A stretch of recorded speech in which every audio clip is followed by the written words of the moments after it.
जय श्री राधे कृष्ण।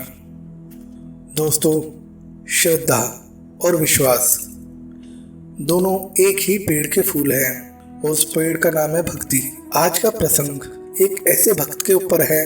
उसकी भक्ति देखकर कृष्ण दौड़े चले आते हैं। एक गरीब बालक था जो कि अनाथ था। एक दिन वो बालक एक संत के आश्रम में आया और बोला कि बाबा, आप सबका ध्यान रखते हैं, मेरा इस दुनिया में कोई नहीं है, तो क्या मैं आपके यहाँ आश्रम में रह सकता हूँ? बालक की बात सुनकर संत बोले, बेटा तेरा नाम क्या है? उस बालक ने कहा, मेरा कोई नाम नहीं है बाबा। तब संत ने उस बालक का नाम रामदास रखा और बोले कि अब तुम यहीं आश्रम में रहना। रामदास वहीं रहने लगा और आश्रम के सारे काम भी करने लगा। उन संत की आयु 80 वर्ष की हो चुकी थी। एक दिन वो अपने शिष्यों से बोले कि मुझे तीर्थ यात्रा पर जाना है, तुम में से कौन कौन मेरे साथ चलेगा और कौन कौन आश्रम में रुकेगा? संत की बात सुनकर सारे शिष्य बोले कि हम आपके साथ चलेंगे, क्योंकि उनको पता था कि यहाँ आश्रम में रुकेंगे तो सारा काम करना पड़ेगा। इसलिए सभी बोले कि हम तो आपके साथ तीर्थ यात्रा पर चलेंगे। अब संत सोच में पड़ गए कि किसे साथ ले जाएं और किसे नहीं, क्योंकि आश्रम पर किसी का रुकना भी जरूरी था। बालक रामदास संत के पास आया और बोला, बाबा अगर आपको ठीक लगे तो मैं यहीं आश्रम पर रुक जाता हूँ। संत ने कहा, ठीक है, पर तुझे काम करना पड़ेगा। आश्रम की साफ सफाई में भले ही कमी रह जाए, पर ठाकुर जी की सेवा में कोई कमी मत रखना। रामदास ने संत से कहा, बाबा मुझे तो ठाकुर जी की सेवा करनी नहीं आती, आप बता दीजिए कि ठाकुर जी की सेवा कैसे करनी है, मैं अवश्य कर दूंगा। संत रामदास को अपने साथ मंदिर में ले गए। वहां उस मंदिर में राम दरबार की झांकी थी, जिसमें श्री राम जी, सीता जी, लक्ष्मण जी और हनुमान जी थे। संत ने बालक रामदास को ठाकुर जी की सेवा कैसे करनी है सब सिखा दिया। अब रामदास ने गुरुजी से कहा, बाबा मेरा इनसे रिश्ता क्या होगा ये भी बता दो, क्योंकि अगर रिश्ता पता चल जाए तो सेवा करने में और आनंद आएगा। उन संत ने बालक रामदास से कहा कि तुम कहते थे ना कि मेरा कोई नहीं है, तो आज से ये राम जी और सीता जी तुम्हारे माता पिता हैं। रामदास ने साथ में खड़े लक्ष्मण जी को देखकर कहा, अच्छा बाबा, और ये जो पास में खड़े हैं वो कौन है? संत ने कहा, ये तेरे चाचा हैं, और हनुमान जी के लिए कहा कि ये तेरे बड़े भैया हैं। अब रामदास सब समझ गया और फिर उनकी सेवा करने लगा।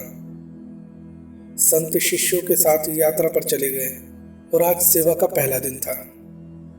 रामदास ने सुबह उठकर स्नान किया और भिक्षा मांगकर लाया और फिर भोजन तैयार किया। फिर भगवान को भोग लगाने के लिए मंदिर आया। रामदास ने श्री राम, सीता, लक्ष्मण और हनुमान जी के आगे एक एक थाली रख दी और बोला, अब पहले आप खाओ फिर मैं भी खाऊंगा। रामदास को लगा कि सच में भगवान बैठकर खाएंगे, पर बहुत देर हो गई, रोटी तो वैसी की वैसी रखी थी।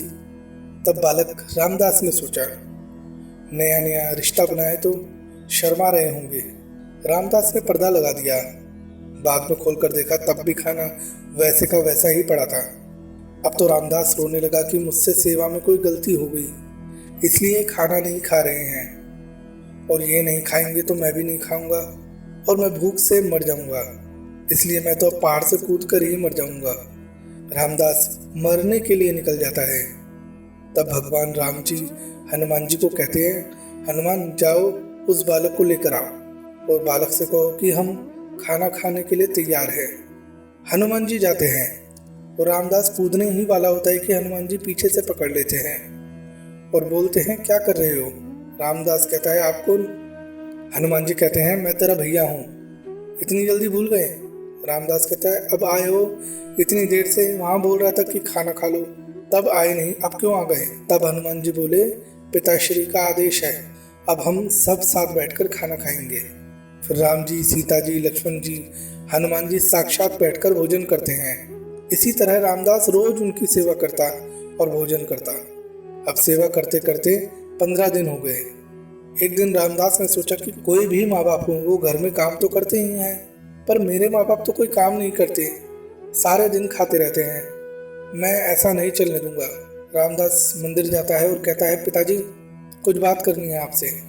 राम जी कहते हैं, बोल बेटा क्या बात है। अब रामदास कहता है कि अब से मैं अकेले काम नहीं करूंगा, आप सबको भी काम करना पड़ेगा। आप तो बस सारा दिन खाते रहते हो और मैं काम करता रहता हूँ, अब से ऐसा नहीं होगा।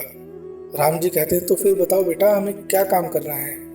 रामदास ने कहा, माता सीता अब से रसोई आपके हवाले, और चाचा लक्ष्मण आप सब्जी तोड़कर लाओगे, और भैया हनुमान जी आप लकड़ियाँ लाएंगे, और पिताजी राम जी आप पत्तल बनाओगे। सबने कहा ठीक है। एक परिवार की तरह अब सभी साथ मिलकर काम करते हुए एक परिवार की तरह सब साथ रहने लगे। एक दिन वो संत तीर्थ यात्रा से लौटे तो सीधा मंदिर में गए और देखा कि मंदिर से प्रतिमाएं गायब हैं। संत ने सोचा कहीं रामदास ने प्रतिमा बेच तो नहीं दी। संत ने रामदास को बुलाया और पूछा, भगवान कहाँ गए। रामदास भी अकड़कर बोला कि मुझे क्या पता, रसोई में कहीं काम कर रहे होंगे। संत बोले, ये क्या बोल रहा है।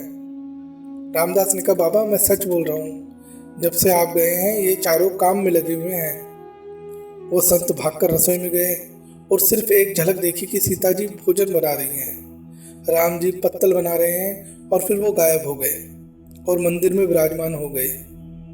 संत रामदास के पास गए और बोले, आज तुमने मुझे मेरे ठाकुर का दर्शन कराया, तू धन्य है। और संत ने रो रो कर रामदास के पैर पकड़ लिए। कहने का अर्थ यही है कि ठाकुर जी तो आज भी तैयार हैं दर्शन देने के लिए, पर कोई रामदास जैसा भक्त भी तो होना चाहिए। जय श्री राधे कृष्ण।